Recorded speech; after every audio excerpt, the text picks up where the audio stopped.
આજે આજના પ્રસંગે આજે રાજકોટમાં એક મહાન મહોત્સવ ઉજવાયો છે જે ભગવાન દરેક ભગવાન ગયા છે રામ જન્મ કૃષ્ણ જન્મ લક્ષ્મણ વિવાહ અને તહેવાર આવ્યો છું કરગરમાં નથી આવ્યો બીજાની જેમાંથી નથી આવ્યો હે મારા ભગવાન કૃષ્ણ રામ હું તારામાં ડૂબવાને કરવા નથી આ કથા આજે 15 તારીખથી 21 તારીખ સુધી ચાલશે અને દરરોજ બપોરના 3 થી 7 સુધી ચાલશે આ જીવનમાં અનેક લેને કો ઢોકળા ભલા લેને કો નિનામ અમારા સાધુના મોરારી બાપુ કેમ બાબા છે બાબા છે હું બાબો છે કે ખાવાના વાળા ઘણા ખવડાવવાનો છે ખાવાવાળાનો બોર નથી ઘણા લાખો ખાઈ ગયા છે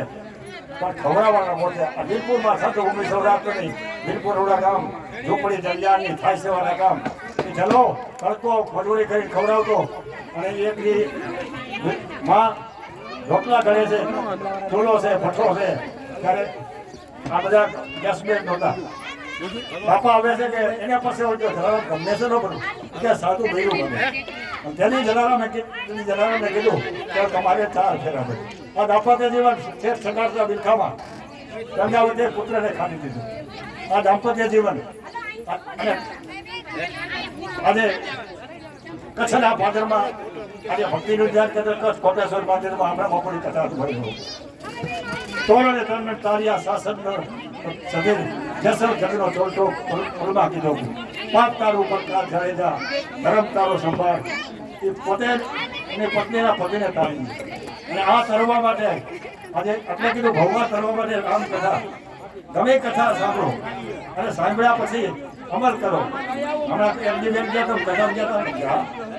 હું ને હતું મને ત્યાં બહુ મને તો જમવાનું હળવું ત્યાં જવું પડે કથામાં તો જમના ઉતારવાની છે આરાધના સાધના પછી અનુભૂતિ થાય અને આ જે સુરેશ બાબુ ભટ્ટ જે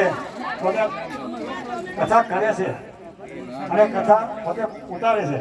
કથા કરનારો માસે ભજન કર્યું નરસિંહ ભજન કર્યું છે ગમે ગુરુ જગદીશ ને પેટાનો ખરખરો ખોખ કરવો હું કરો જ્ઞાતા સંતો માધ્યમ મન કરે એવા રે અમે એવા તો વળી દેવા ભક્તિ કરતા ભક્ત કરશો તો કશો ના બોલી છે આ ભક્તિ એનું ભજન ભોગાવજના ફાદરમાં આખેનો દિવસ તહેવાર છે માલુમાં અને બે બેઠા છે ભજન કરવા જાય બધી આઠમનો તહેવાર કે મહેમાન રાશિ તરીકે